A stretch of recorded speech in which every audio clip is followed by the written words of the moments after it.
Go for it, Paul. Testing, testing. Today on Quality Time with Family Ties, we learn this episode is greater than the sum of its wheels.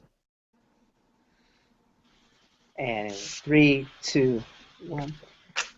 Hey, everybody. Welcome to Quality Time with Family Ties. I'm one of your hosts, Scott Jones. Joining me, Mr. Paul Packler, up in our New York headquarters. Yeah, it's up here in New York. Hey. Hey. Oh, hey, oh. Are you eating a pizzeria, Paul? You got a pizza pie there. I'm eating a whole pizzeria, Scott. The whole restaurant. I'm from the South. That's what it's a pizzeria up there, right? Yes, exactly. You nailed it. It's a pizzeria. That's right. That's what you Yankees eat.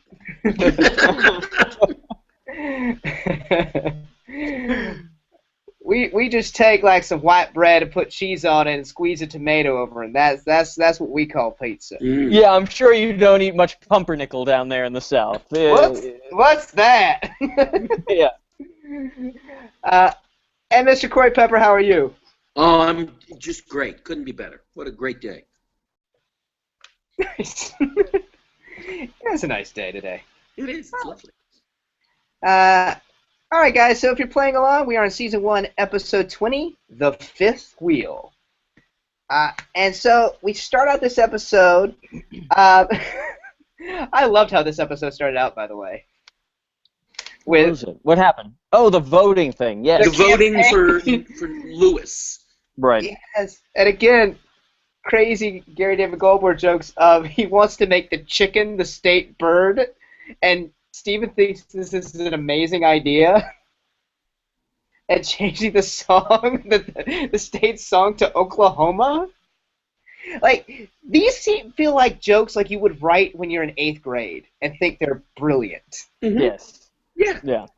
But also, then Alex, so yeah, Steven really wants to vote for Dale Lewis, at least doesn't, and then Alex comes in and he goes, Al Lewis, or not Al Lewis, I'm sorry. That's the month. Dale Lewis.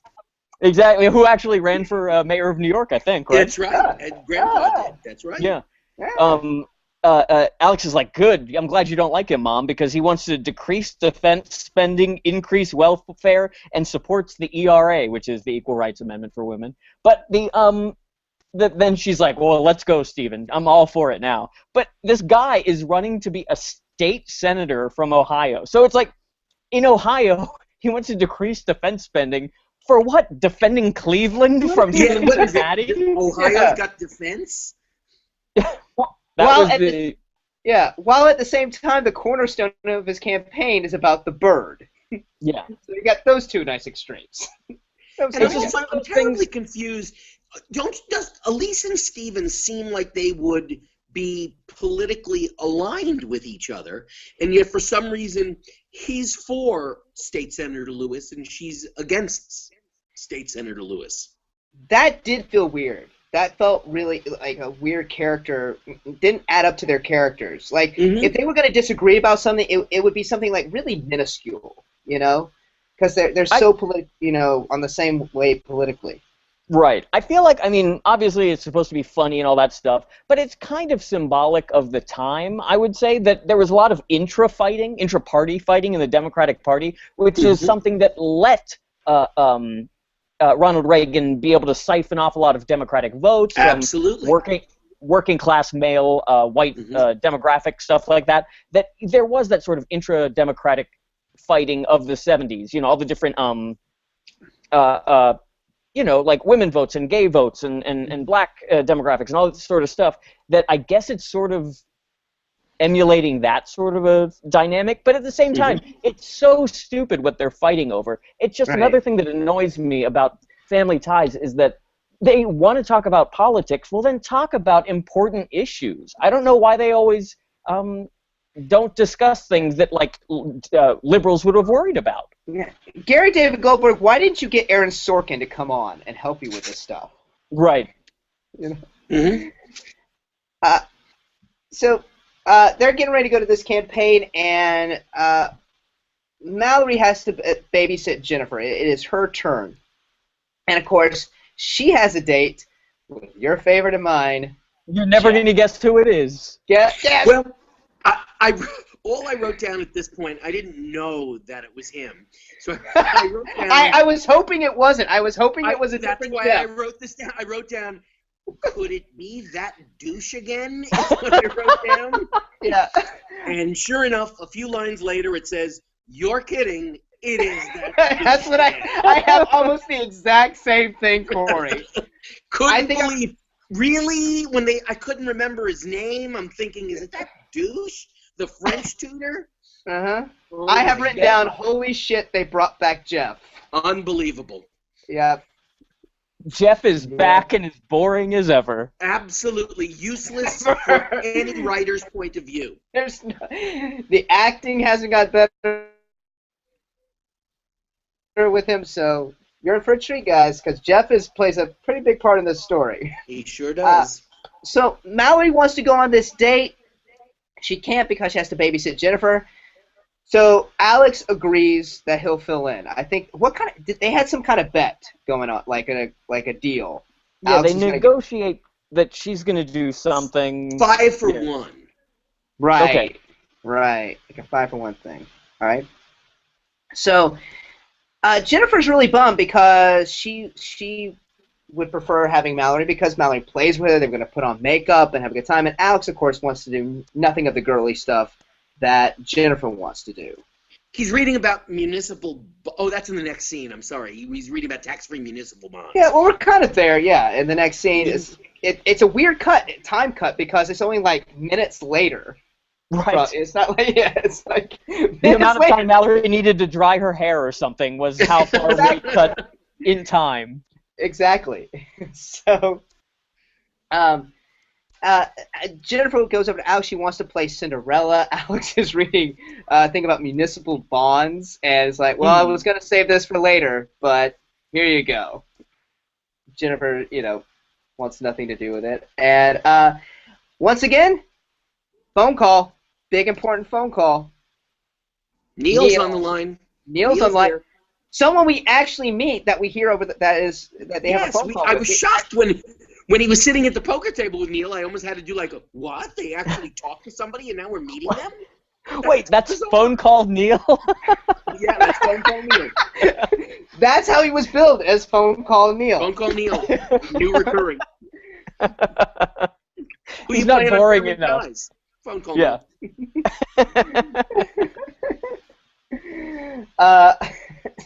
And he's offering Alex to come over and play a big poker game.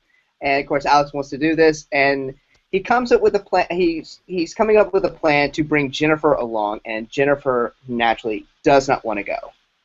Oh, and so the thing that's funny is that she says, like, do you want to play Cinderella? And and then he starts discussing poker and how in a post-industrial world that men have to compete with other men and measure themselves against other men, to the point that Jennifer goes, "Are you sure you don't want me to get mom's makeup?" And I was just like, "Whoa, is that our first like really kind of crypto gay joke in the show?" Yeah, it was. Yeah, it was kind of one. And so Mallory comes down, and Jeff finally arrives, and that's when we were very, very disappointed. We could have. I think I wrote down, Jeff comes over. Fuck you, Jeff. I can't believe he was that charming to everybody, that this Dukakis guy is that charming that they brought him back. Could you believe what his agent must have like had a party? Like, I can't believe Family Ties just called and they want you back. You suck so badly. Yeah. He had him in the office. He had Jeff in the office, and he was like, "Listen, I'm about to he's got the papers written out that they're about to sign to like sever their work together, and the phone rings that they're bringing him back." And he tears up the page. He's like, nothing. Here, that's fine. Great news. I called you because I just wanted to look at your charming face. Mm-hmm. You think that manager's like, that must have confused the manager so much because he's like, I thought I had an eye for talent, and I'm all confused with what I have to do now. Poor dude is so dull. So dull. So dull. Mm-hmm. In fact, so dull that Alex tries to convince him that it would be better for him, and Alex, knowing how dumb Jeff is, tries to convince him that it's better for them to stay in because the roads might be bad. To which Jeff responds, but it's a perfect night outside. He's like, that's when they're the worst. And Jeff believes it. Mm-hmm. That's how dumb he is. That's how dumb Jeff is. I know I've said it before, but fuck you, Jeff. I know I said it all through the last Jeff episode. Yeah, right. your Marginaux line, to use some French words, is Jeff. Jeff. Yes. So Alex decides, okay, Jennifer, you're coming with me to this poker game. I don't understand why this would be a good idea. I don't understand why it's a big deal. Just bring the kid and bring some toys. That's it. Yeah. And wasn't it like very big in like 80s movies, like where the kid got to hang out with like a teenager and go to a party that they were excited about that? He didn't have a television set. They just set her up in front of the TV. She'll be watching shows that she doesn't usually watch. Well, let's take a look at that apartment first, Corey, because I know. I've never been to a crack house, but that's kind of what I picture it to look like. They filmed it on the set of Taxi after they'd already canceled Taxi. What it looked like, the Sunshine Cab Company. Mm-hmm. Yeah, after they'd thrown away all the stuff, they put it back together and pretended that it was fine. There were clothes on a hanger like, put up to dry. Yeah. It reminds me of a little personal anecdote. In college, all of my friends were a year ahead, and they had graduated, and so I was a senior, and we moved into this apartment of a building that should have been just condemned. And one of many that we lived in that way. And one of the roommates had a cat that would pee on everything. And so in order to cover the pee smell, we would just smoke lots of cigarettes indoors.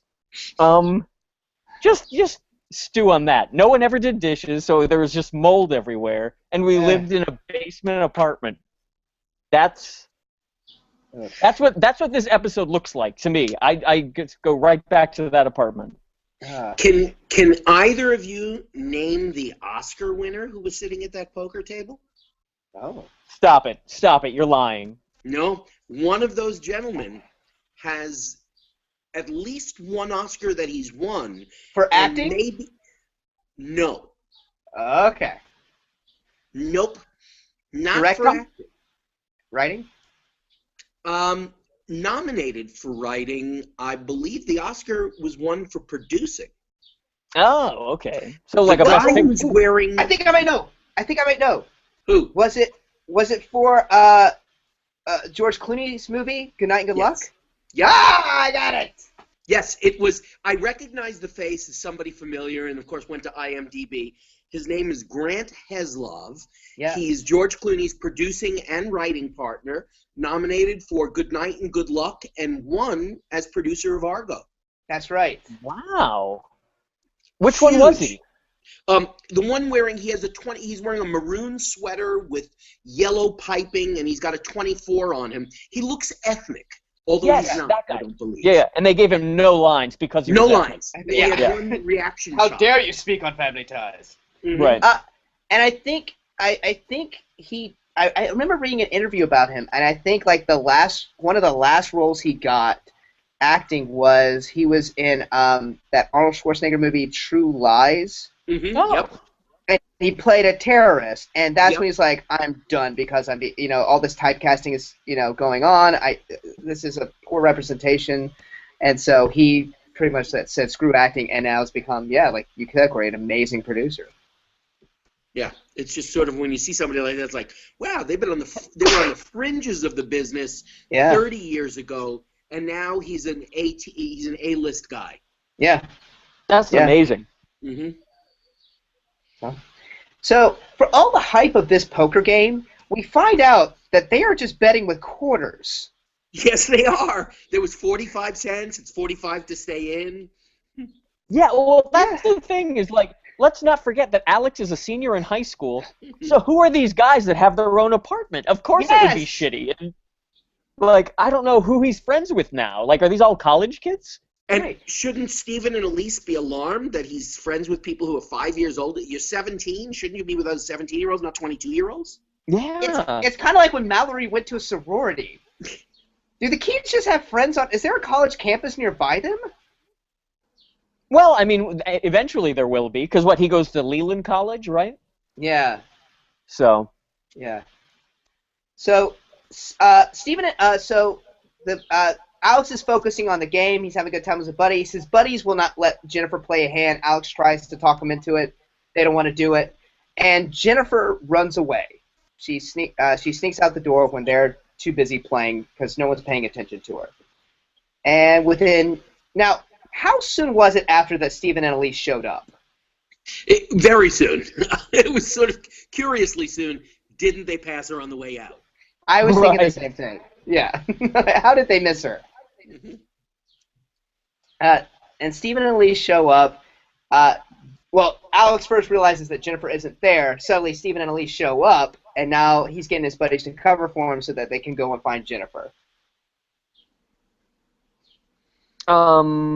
Yeah, let me take one quick thing, which is a break. Let's take a break. Wow, Awesome you had me on the edge transition. of my seat. Wow, just for a break. That was great. That was my Jeff Goldblum taking a break. We'll be right back. And we're back. That was awesome. Thank you. What's still not as good as Olivia's Newton-John, but that was awesome. Wait, what did she do? What's hers? No. Remember Corey did Olivia Newton-John several episodes ago. And it was awesome. God, that was an amazing That was good. impersonation. Corey, would you deign us with Olivia Newton-John? I did Olivia Newton-John? Yeah. Sing Let's Get Physical. Let's get physical, physical. It's like I'm in the room. Mm-hmm. It's like she's in the room. I promise you, he was doing an accent there. That was. Yeah, I don't do accents, but good day, John Travolta. How are you? Oh man. My lovin' had me a blast. I'll do the whole Grease movie for you. It's good. Oh man. Oh.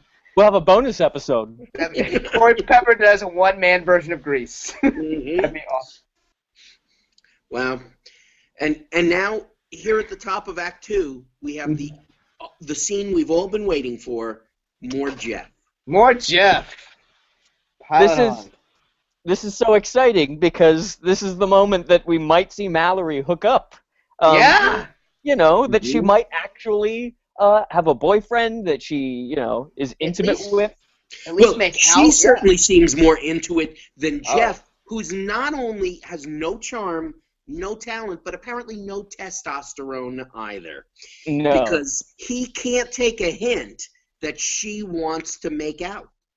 Right. Like, so they come in, they realize that everyone is probably upstairs, and they call out their names, and they're not there because they see a note where Alex said that he and Jennifer left. And so the parents are gone. She sits him on the couch, and things are about to get hot and heavy until everyone realizes that Jeff is a moron. Well, I'll say this. I think Jeff realized Mallory wanted to make out, and he's scared by it. Yeah. He seems more scared than anything, which leads me to believe, and he's so comfortable around Alex, I think Jeff might be gay. He is comfortable about Alex, and in fact, I believe at the end of this scene, I think actually is one of I laughed the most. It was a great joke. Yep. I thought Michael Gross played it particularly well. The timing was good. I didn't know what the joke was going to be when they were hugging each other and Dad walked in, but I thought it was really solid. I thought it was a really funny moment. Yeah. Yeah, I mean, just to get to that joke moment, so that way we can just breeze through all the nonsense planning stuff. Alex, they start kissing. Alex runs in, tells them what's going on. Mallory checks upstairs for Jennifer. Alex and Jeff start talking about going out and looking for Jennifer because they both have cars. And then he thanks Jeff, and then they hug each other, and then that's when they walk in. Now, let me just say a quick thing. what's amazing is, we haven't discussed it yet, that this episode has 3 working plots. This is the most complex episode in the whole first season so far. So we have Elise and Steven and State Senator Lewis. Right. We have Jeff and Mallory and their date. Yes. And we have Jennifer and Alex getting lost at a poker game. Yep. And they all intersect. All it's tying amazing. in. I don't know how it's they... so the same, advanced. it is. It's like, I don't know how the same people wrote the episode we just talked about with Suzanne and Elise and the women's rights stuff, and then went on to write this episode. It's insane. I totally agree with you. I thought this episode was completely competently written, which is sort of stunning for their first season. I thought, they had a lot of jokes that really sort of hit it right on the head.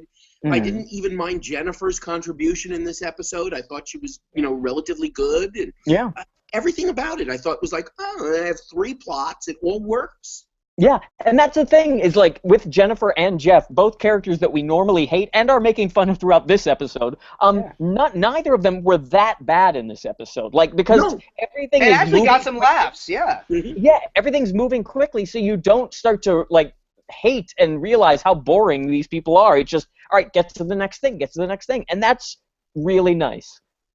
Yeah, it felt like we're going to agree on we finally had the writers like, okay, this is the structure of the episode, whereas before it's like, we'll kind of throw stuff in here and there and see what melds, but this actually had sitcom structure to it.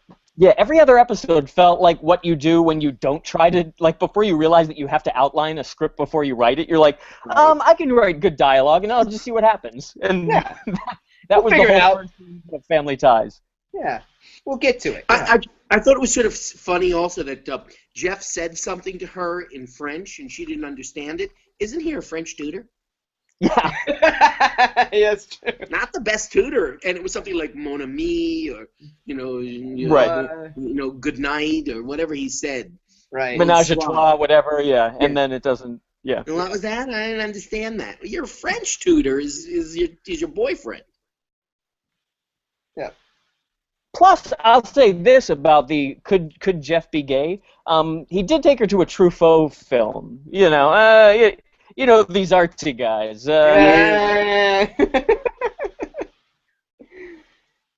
So, Steve and Elise are now home.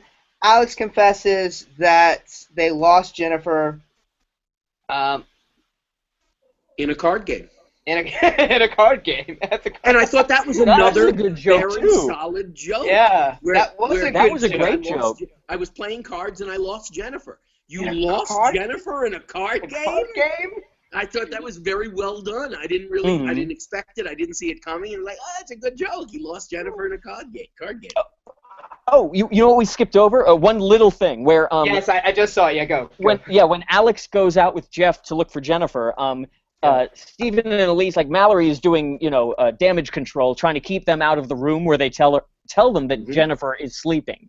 And so at one point they're about to go upstairs, and she says, "Well, I just wanted to talk about boys and sex," and then they come running back down. Another solid joke. That was another one that I thought, wow, that was all these second act jokes were really panning out.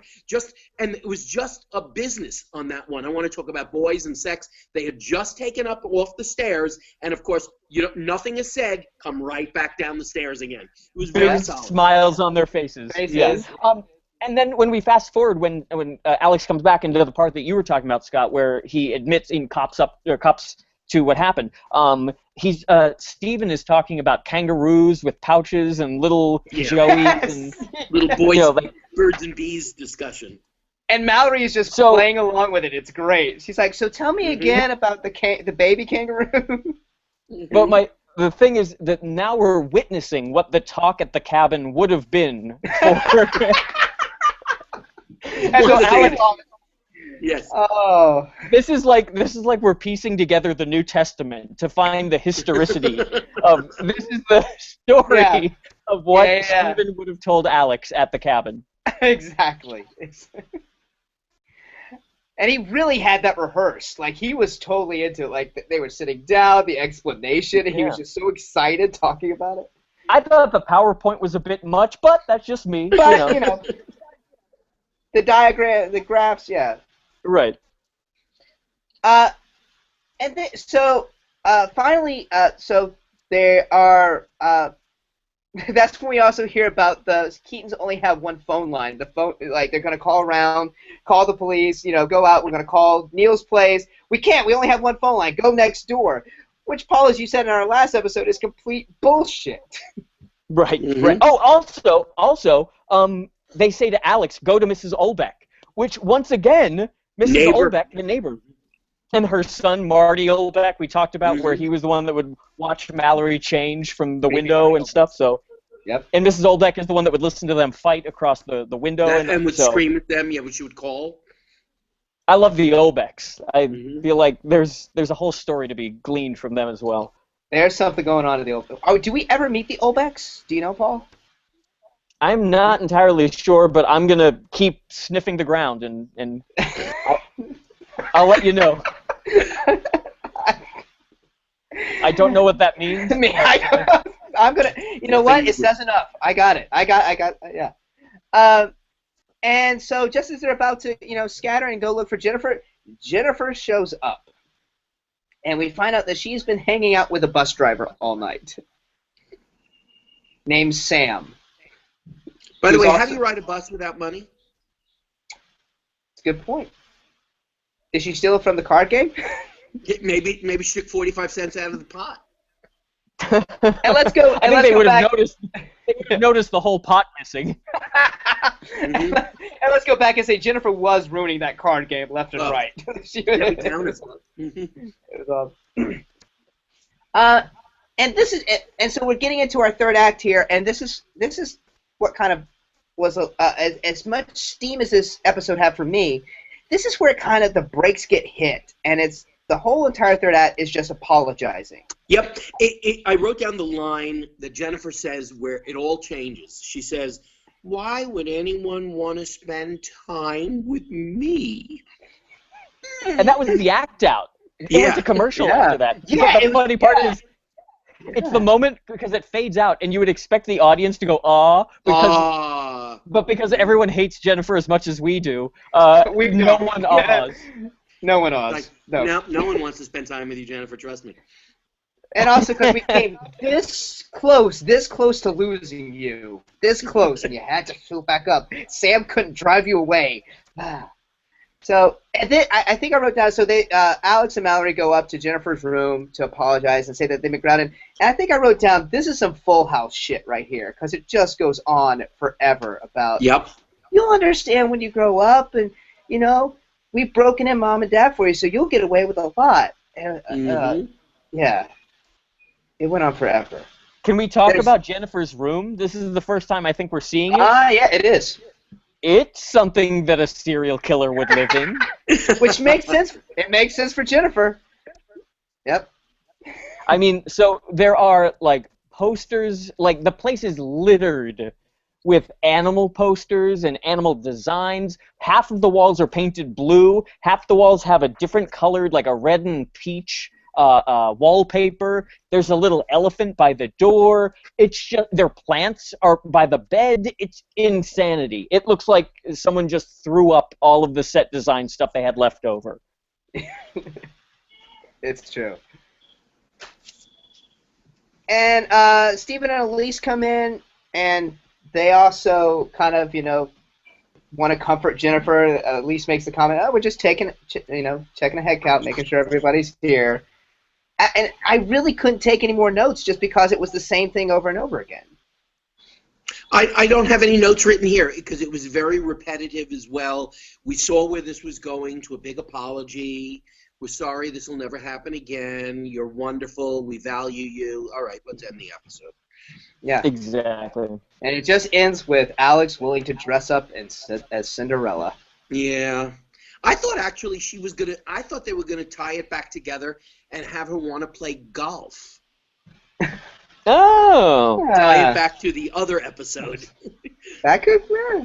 that would be good. But yeah, I feel like they were really stringing that the gay Yes, stuff the along. Cinderella that Alex was homophobic about playing Cinderella with his sister. Right. Right. Yeah. Well, guys, sadly we didn't lose Jim. Ultimately, it was not a good episode by any marker. Like it was No, just like it wasn't. But it was boring. better than Ming. Better Oh than God, Ming. yeah. Way better than Ming. Totally. But my point is that like what we said with what we learned today, that this is better than a sum of its parts. Like it's not that funny. It's no one gets anything good. The characters that we like the least show up, and they are the anchor for the episode and stuff like that, or the driving force of the episode. However, this is probably the best episode as far as how it's written and the way that other episodes are going to be. Like this is to me what an episode of Family Ties feels like. I totally agree with you. And this was the first time I actually thought, if I was an executive at NBC, this episode gave me hope. Yes. Yeah, I would be like, okay, if you use that structure and put some good comedy writers in there that can zing it up, we got a show. Because you have the actors that can do it. Absolutely. Yeah. Well, that about wraps it up for us this week, guys. Rate and review our show on iTunes. For questions and comments, email us at qualitytimewithfamilyties@gmail.com. Be sure to follow us on Twitter at QTWFT for updates, and you can also follow each of us. I'm at Follow Jones. I'm at Paul Packler. I'm at Corpep. And be sure to like our Facebook page. We'd like to thank our host and producer, Barbara Dillon at Fanboy Comics. Fanboy Comics is an online conglomerate of geek media, providing its readers with daily reviews, interviews, and podcasts that span the pop culture spectrum. Be sure to check them out at fanboycomics.net. We also like to thank Perry Adams, who beautifully performs the Family Ties theme song without us. Check out Perry's website at perryadams.com. And we also like to thank Brian Dillon, who created our fantastic drawing and artwork, as well as edits our show. Brian is the president and co-founder of Fanboy Comics, and you can follow him at Comic Book Slayer. We also like to thank Sean Foster, Fanboy Comics graphic designer, for designing our logo. Well, guys, that's it, and we'll see you next week. Yay! Bye guys! Bye! Bye!